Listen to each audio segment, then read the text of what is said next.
আসসালামু আলাইকুম বন্ধুরা, সবাই কেমন আছেন? আশা করছি অনেক অনেক ভালো আছেন। আজকে আমি আপনাদেরকে অ্যাডিডাসের যে লোগোটা সেটা রিক্রিয়েট করে দেখাবো। অর্থাৎ এখানে আপনার যদি অ্যাডিডাসের এই লোগোটা যদি তৈরি করতে হয় তাহলে আপনাকে যেই পন্থাগুলো অবলম্বন করতে হবে এবং যেই পন্থা অবলম্বন করে আপনি অ্যাডিডাসের লোগোটা আপনি ক্রিয়েট করবেন সেটাই আপনাকে এই ভিডিওর মাধ্যমে দেখাবো। তো আমি অ্যাডোবি ইলাস্ট্রেটরে একটা নিউ টুলস নিয়ে নতুন একটা ডকুমেন্ট নিয়ে নিব। সেটা 4000x4000 পিক্সেল নিয়ে নিলাম অর্থাৎ হাই রেজুলেশনের জন্য। তো আমি অ্যাডিডাসের লোগোটা এখানে এনে ড্র্যাগ করে ছেড়ে দেব। তারপর আমি জাস্ট এটাকে সাইডে রাখবো, কারণ আমি এটা থেকে ধারণাটা নিব। এরপর আমি একটা লেয়ার নিয়ে নিলাম এবং সেই লেয়ারটাকে আমি নিচে রাখলাম, কেননা আমি আমার আর্টবোর্ডের মধ্যে অ্যাডিডাসের লোগোটা তৈরি করব। তো আমি অ্যাডিডাসের লোগোটা যে লেয়ারে রয়েছে সেটা আমি লক করে দিলাম। এখন এখানে আমি ফার্স্টে কন্ট্রোল আর চেপে রুলারটা নিয়ে আসব।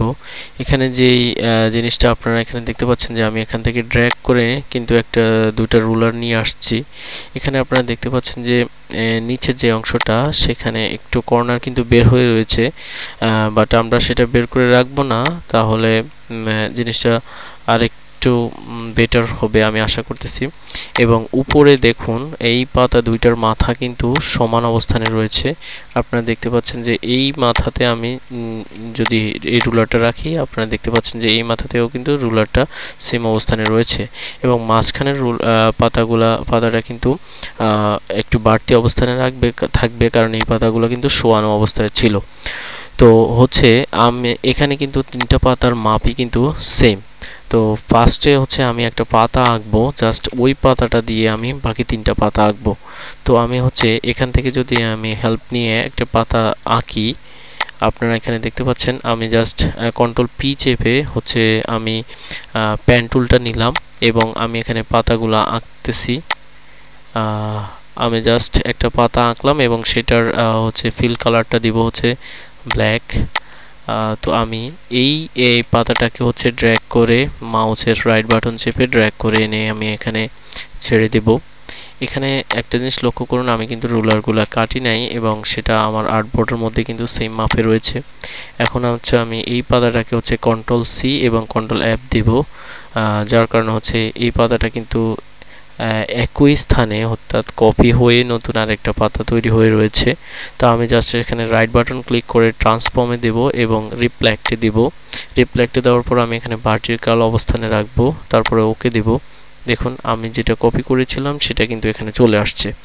এখন আমি এটাকে ড্র্যাগ করে জাস্ট এখানে একটু এইদিকে এনে রাখবো, সেম অবস্থানে থাকলো এটা। এরপরে আমি এটাকেও একটু সেম অবস্থানটা নিশ্চিত করব। এরপর আমি এখান থেকে অর্থাৎ কন্ট্রোল আমি অল্টার চেপে ধরে যদি আরেকটা মাউসের রাইট বাটন চেপে ধরি তাহলে আরেকটা পাতা ক্রিয়েট হবে এবং এইটাকে যদি আমি সোজা অবস্থানে রাখতে চাই, আপনারা দেখতে পাচ্ছেন যে এই পাতাটা কিন্তু সোজা অবস্থানে চলে আসছে। এবং আমি যদি সেটার অবস্থানটা নিশ্চিত করতে চাই তাহলে আমি এখানে একটা রুলার যদি এনে দেই, তাহলে দেখা যাবে যে এই পাতাটা কতটুকু সোজা রয়েছে। আমরা দেখতেই পাচ্ছি যে এটা সোজা নাই। তো আমি রুলার বরাবর যদি এটাকে সোজা করি তাহলে পাতাটা কিন্তু সোজা হয়ে যাবে, বাট এটাকে কিন্তু রুলার বরাবর সোজা করা যাবে না আমার যতটুকু মনে হচ্ছে।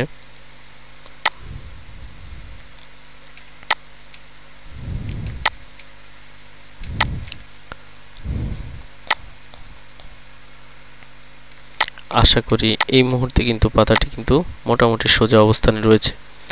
এখন আমি এই পাতাগুলোকে জাস্ট এটার পাশাপাশি নিয়ে আসার চেষ্টা করব রাইট অ্যারো ক্লিক করে, এবং এই পাতাটাকেও এটার পাশাপাশি নিয়ে আসার চেষ্টা করব। এখন আমি এই রুলারগুলোকে কেটে দিচ্ছি। এবার আমার মোটামুটি এখন অ্যালাইনমেন্টটা কিন্তু ঠিক রয়েছে।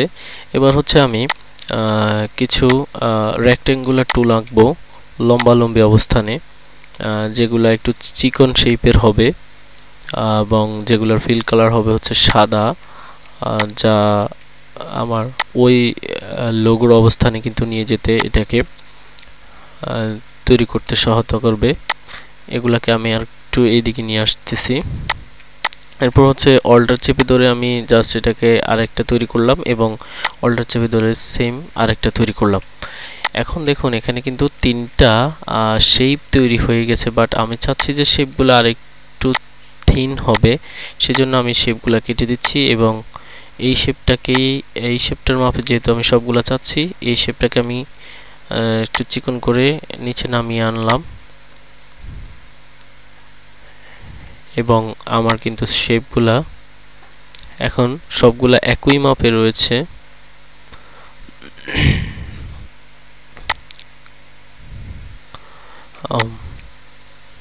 তো এই অবস্থান থেকে আমি হচ্ছে শেপগুলাকে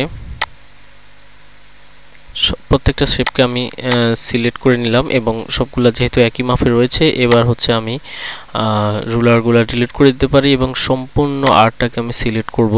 এরপর হচ্ছে আমি শেপ বিল্ডার টুল নিতে পারি শিফট এম চেপে অথবা এখান থেকে।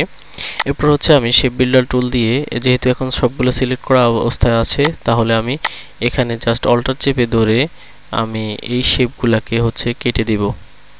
সাদা অংশের যে শেপগুলো রয়েছে সেই শেপগুলোকে আমি জাস্ট মাউসের রাইট বাটন চেপে ধরে হচ্ছে কেটে দেব। এখন কিন্তু এখানে যে জিনিসটা হয়েছে যে আমার সাদা যে অংশগুলো ছিল সেই অংশগুলো কিন্তু কালো অংশগুলো থেকে কেটে গেছে। এখন এই শেপগুলো কিন্তু সম্পূর্ণ আলাদা। তো আমি কন্ট্রোল জেড চেপে আগের অবস্থানে আসলাম। এরপরে হচ্ছে আমাকে অ্যাডিডাস কথাটা লিখতে হবে। তো অ্যাডিডাস কথা লেখার জন্য অবশ্যই আমাকে টেক্সট টুলটা নিতে হবে এবং এখানে আমি চেপে ধরলাম এবং আমি ডাইরেক্ট সিলেকশন টুল দিয়ে আমি টেক্সটটাকে একটু বড় করে নিচ্ছি। এখন টেক্সটটাকে হচ্ছে এখানে আমাকে ডাবল ক্লিক করে পুরো লেখাটাকে সিলেক্ট করলাম এবং অ্যাডিডাস কথাটা আমি লিখে নিচ্ছি। যেহেতু এখানে সম্পূর্ণ ফন্টটাই এখানে ছোট হাতের আমি দেখতে পাচ্ছি, সেজন্য আমি এটাকে ছোট হাতেরই রাখবো এবং হালকা একটু বড় করে নিলাম। এখন আমার হচ্ছে ফন্ট চেঞ্জ করার পালা। এখানে দেখুন এ কিন্তু এরকম এ নাই, তো সেক্ষেত্রে আমি জাস্ট এখানে অ্যারোতে ক্লিক দিয়ে আমি এখানে একটা ফন্ট নিতে পারি যে সেন্ট্রি গথিক। আমি এই ফন্টটা নিলাম, বাট এখানে আমি রেগুলার না দিয়ে যদি আমি বোল্ড দেই, আমি দেখতে পাচ্ছি যে এখানে হুবহু অ্যাডিডাসের মতো হয়ে গেছে এবং আমি যদি হালকা একটু কাস্টমাইজ করে নেই, এটা কিন্তু মোটামুটি অ্যাডিডাসের যে ফন্টটা সেই ফন্টটার মতোই অনেকটাই হয়ে গেছে, যদিও এটা সেই ফন্ট না। তো এই ক্ষেত্রে আমি আরেকটা জিনিস হচ্ছে যে এই লেখাটা লঘু বরাবর আনতে চাই, সেজন্য আমাকে আবারও রুলার টানতে হবে। আমি দুইটা রুলার দুই পাশে নিয়ে আসতেছি। এখন দেখুন এই রুলারগুলো কিন্তু এই বরাবর রয়েছে দুইটা রুলারই, এবং এখন আমি যদি এই লেখাটাকে সিলেক্ট করি এবং জাস্ট শিফট চেপে ধরে আমি দুই পাশ থেকে ছোট করার চেষ্টা করি, মোটামুটি আমার কিন্তু এই লেখাটা এটা সমান হয়ে গেছে এবং অ্যালাইনমেন্টটাও একদম বরাবর রয়েছে। বাস আমার কিন্তু লোগোটা সম্পূর্ণ ক্রিয়েট করা হয়ে গেল।